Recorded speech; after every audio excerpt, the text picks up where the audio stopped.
Assalamu alaikum ilişkiler. Şunun çıkışım kime bağışlanacağını özünüz düşünüyorsunuz diye fikir edeceğim.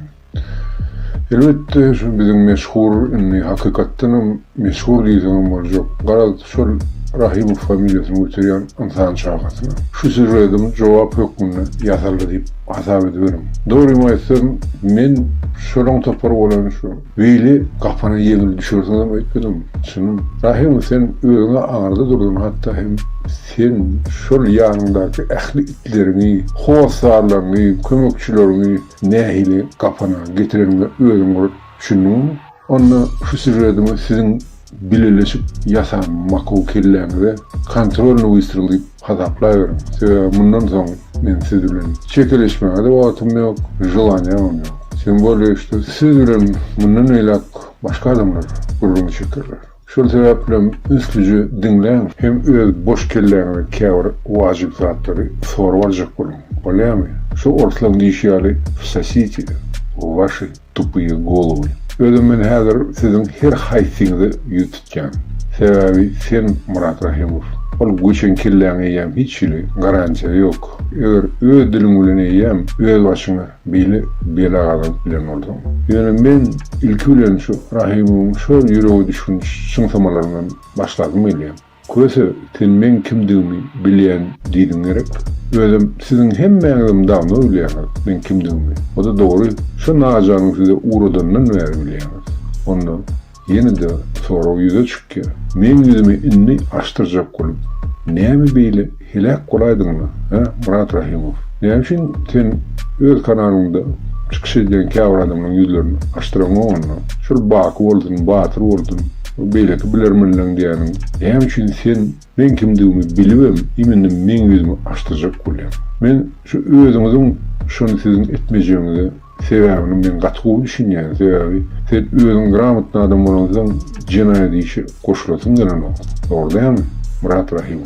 Sebebi sen katkı düşünüyorum sizin. Hemen bile şundan sonra kimin önüne cevap vermeli olacağınızı.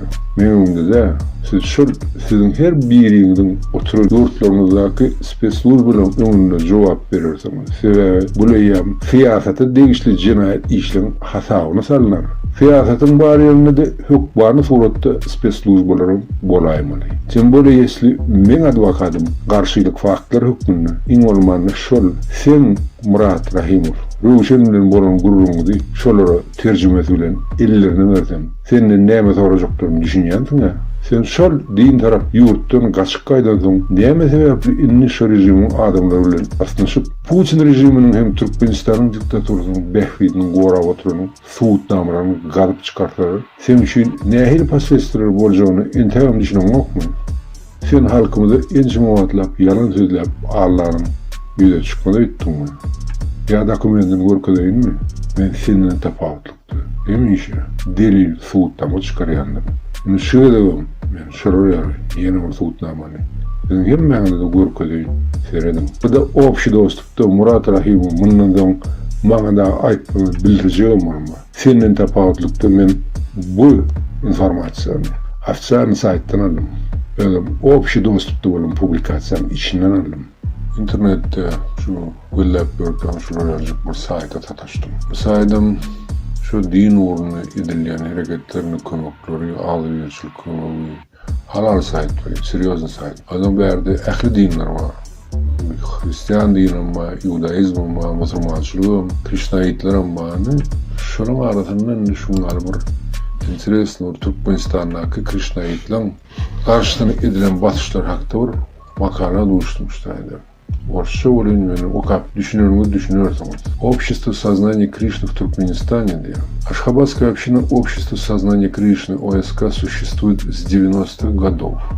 Марыская самая крупная с 93-го года. Хотя обеим общинам было отказано в регистрации в начале 90-х годов, они могли действовать относительно свободно до начала активной кампании властей против них в 96-м году. Еще в течение 95-го года, когда требуемый кворум для регистрации составлял 20 человек, члены Ашхабадского ОСК неоднократно подавали заявления и документы в Минюст через Совет по делам религии. Всякий раз документы возвращались обратно без письменного объяснения. решение. Единственным аргументом Минюста и Совета по делам религии было то, что они якобы ждут пересмотра закона о совести. В 1996 году указом президента Туркменистана требуемое число для регистрации было увеличено до 500 человек. Члены ОСК вновь подали заявление с 500 фамилиями. После нескольких попыток Минюст все-таки принял документы, однако, когда спустя месяц ОСК запросила ответ, зав. Отделом этого ведомства Курбанов сообщил, что документы утеряны, поэтому ОСК регистрировать не будут. В настоящее время глава Ашхабадской общины ОСК Александр Принькур, духовное имя Ачарья Дас, выслан из Туркменистана,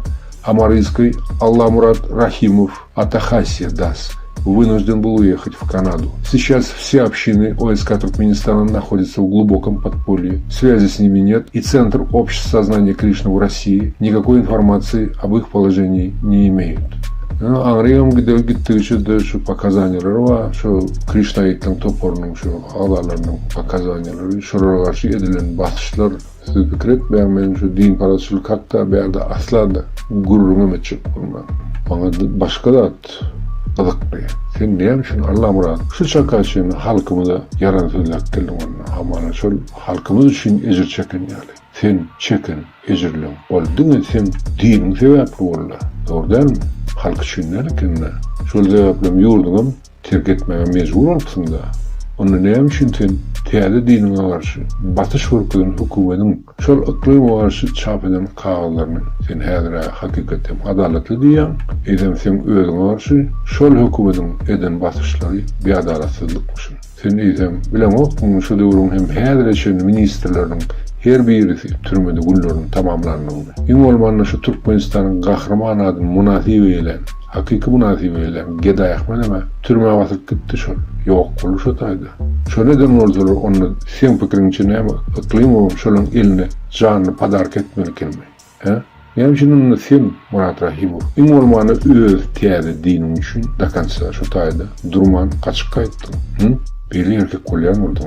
İnnem oldu bizim iyileştirmenin kirletinin Müslüman dinine de şu hülünüryen zehirli propagandani yuvaşıklığın adamının ağına uyup otuyordun. Sen belli derecede öz toprağın halkına karşı olan yığılancını demek edil. Sen şol teyze çokunyan dinine karşı edilen cinayetlercilikler sebeple inni ağırnal yanında öz hakkında şeyle mi? Demek sen Allah'ın adına şol öz beylik sahitlığında iminle şol sebeple ayırıp innem Murat Rahimov hükmüne çıkış ediyemdi. Eğer de sen hakikatinin rejime karşı opozisiyada eden hareketlerin bağlanışıklı oldu, onu demek sen Kanada'nın, Avrupa'nın hükümetlerini ağırlayıp din üstünün kaçırı statüsünü atsın da, öyle mi? Onu sen şu Çehiyan biz adlı Hopsuzluk Kulu'nun tarafından sana nehil sorular döner edeceğim. Aslında men şolara nirede hem neyme gözlemenliğini anıklap düşünürsem nehil uğrayacağım. Murat Rahimov. Anayım sizin var şu içip oturan sırtı uygumalarınız bildiren yer yoktur bana hiç yerden. Hatta siz benim şahsi informasyonum kimin eliyle beyan edinizde de yani sizin her bir yetecek olan hareketleriniz ilk olan sizin her haysiyine karşı nehil problemi olacağını gözünüz etine koyacağım. Şeyle mi? Sonra sümümüz şırşap gana alamasın böyle. Ben biliyorum şu an maksat sapar muradı diyeceğim. Ben şahsiyetim açıyan süjede tayinlap şu oturumunu. Yani şu süjedin speslužbalar için delil cinayetin suutnaması olacağını olsam sığınım gözü etine koyacağım. Edil şu süjedin çıkan minutunda sizin her birinizin karşısına çıkarılacak cinayet ayıplamadan güce girip başlayacağını size önünden duyduruyorum. Birincilik gülenem şol proses Nazcan'dan başlamalı oldu. Ve şöyle bilen, men şahsi informasyonum sizin haram ellerine düştü.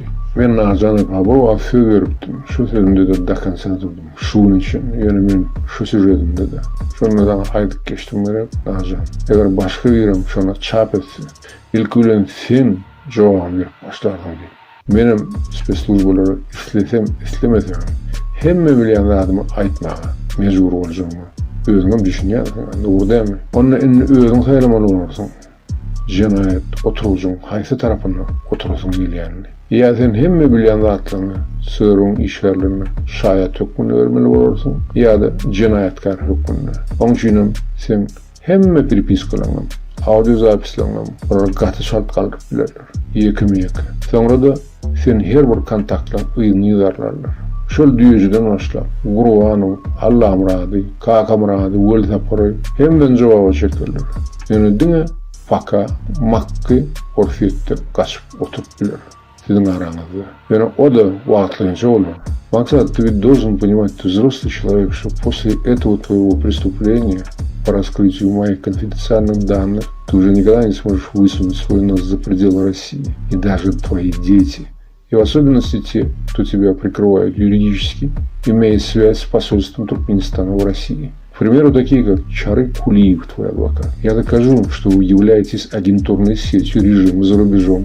И поверь, я смогу показать им много интересного. Я спокойно добьюсь включения ваших имен в список Интерпола. Тебя ведь уже предупредили раз турецкие спецслужбы, когда ты был там в последний раз. Ты ведь из-за этого так резко оттуда дернул, правильно? Видимо, до тебя тогда не полностью дошли последствия твоего идиотизма. И еще один момент, Максат.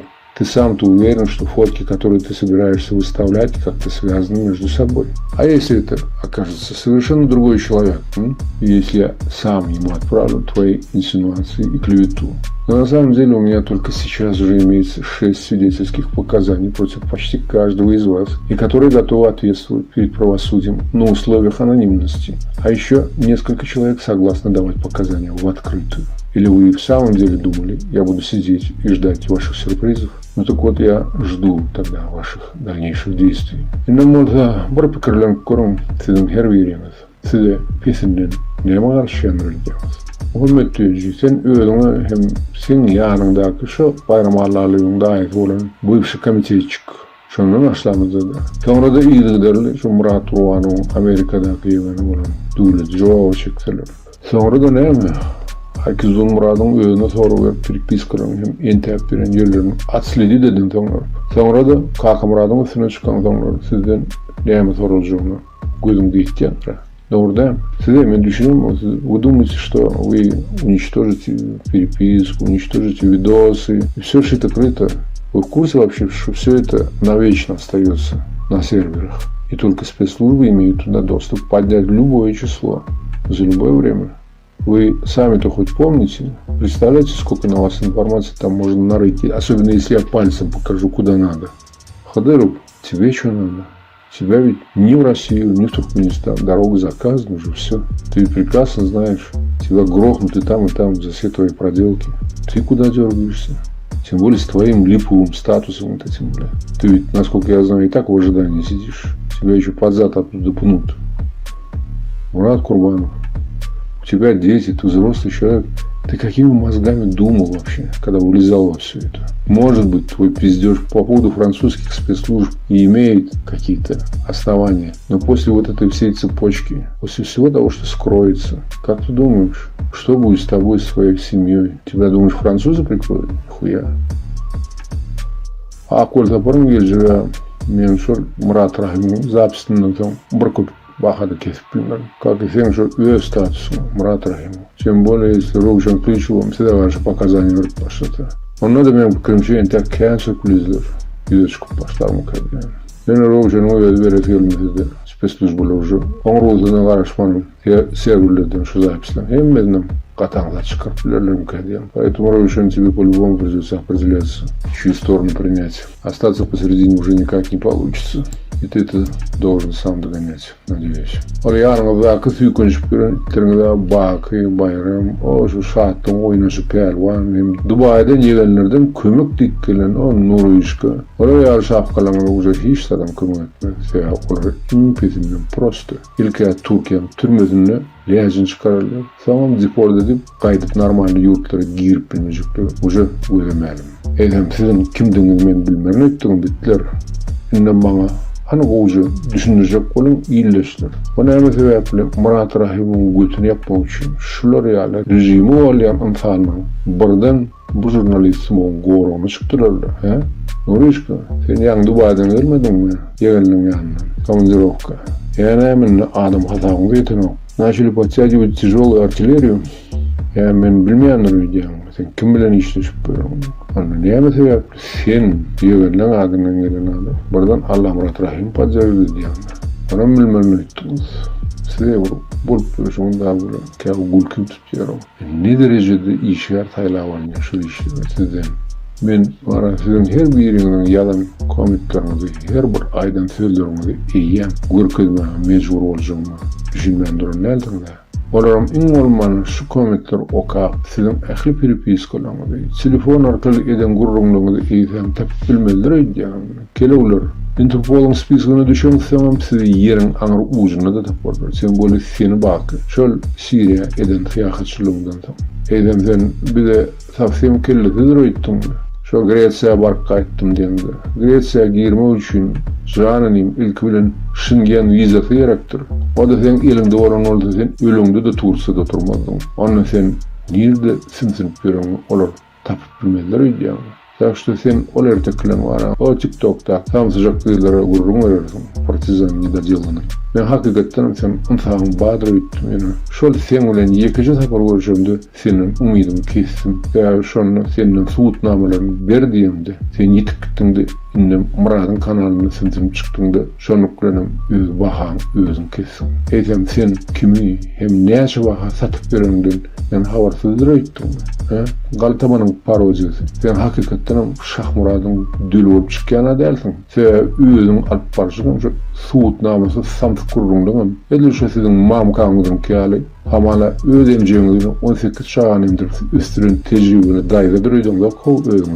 Sen 37 yaşına yetirin. Şular real derecede aklın bilen dini çağılır bağını, işi yerleşemedin, başka da attın. Polnu nol. Tak şu siz hakikaten hemen absolutno boş eğer bağır aklınızın yetin derecesi. Dine ben yüzüm açtırmak olsun. Yani siz şu cinayet işini kimin el bilen etseniz, sizin her birinizin şol oda men bilen bilecek gireceğinize enteğen vizimi aklınız yetmendir. Şol sebepten sizin men şahsiyetim bilen bağlanışıklı maglumatları çıkan wagtyňdan başlap şol size garşy girilecek proses eýem işlep başlady diýip hatap ediyorum. Men edýän işlemiň adalatlylygyny men gatan hatda kazanç etýüm. Siz hemmäňden düşünýänsiz da.